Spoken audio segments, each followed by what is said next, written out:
નમસ્તે. આજે આપણે એક પેશન્ટનો ફીડબેક લઈ રહ્યા છે જેમને હાઇપરથાઇરોઇડિઝમ એટલે સૂકો થાઇરોઇડ હતો. એમને ડૉક્ટરે વાત કરી હતી કે આ લાઈફ ટાઈમ મેડિસિન્સ લેવાની થશે.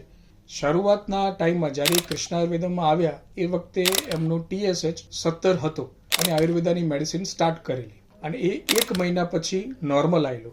આજે આપણે પેશન્ટના શબ્દોમાં સાંભળીશું. બેન, તમારે શું શું કમ્પ્લેન હતા જરા કહો.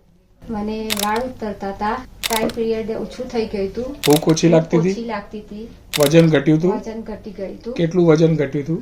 3-4 કિલો. અને માસિક પણ ઓછું થઈ ગયું હતું. હા, ઓછું થઈ ગયું. પછી સાહેબે તમને 15 દિવસની દવા આપી હતી. 15 દિવસમાં કેવો ફરક હતો? 15 દિવસમાં મને બહુ સરસ ફરક લાગ્યો. એના પછી 15 દિવસની સરે મેડિસિન આપી અને પછી આપણે ટેસ્ટ કરાયો તો એ જે 17 હતો એનો ઘટીને 1.5 આવેલો. પછી આપણે ફરીથી એમને 1 મંથની મેડિસિન આપી ફરીથી ચેક કરવા માટે. તો 1 મહિના પછી પાછો રિપોર્ટ કરાયો, એ પણ નોર્મલ આવેલો છે. હવે કોઈ કમ્પ્લેન છે? ના. ભૂખ લાગે છે?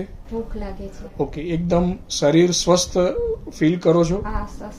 તમે હોસ્પિટલની કોઈ ફીડબેક આપવા માંગો તો આપી શકો છો. કૃષ્ણ આયુર્વેદિકમાં આવ્યા પછી અમને જે એલોપેથિક દવા આજીવન લેવાની હતી એ બંધ થઈ ગઈ અને નોર્મલ રિપોર્ટ આવ્યા પછી સાહેબે બિલકુલ દવા બંધ કરી દીધી છે અને આયુર્વેદિક અમને બહુ સરસ અનુભવ થયો છે.